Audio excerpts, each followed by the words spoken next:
usekhaya ezulwini lapho.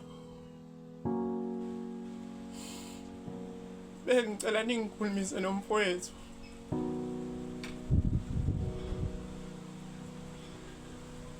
Bhuti. Yazi angisazi mina ngizothini kubani, ngikhulume nobani. Okubuhlungu kakhulu. Mina sengize ngazinikela esikambini sikaFaro.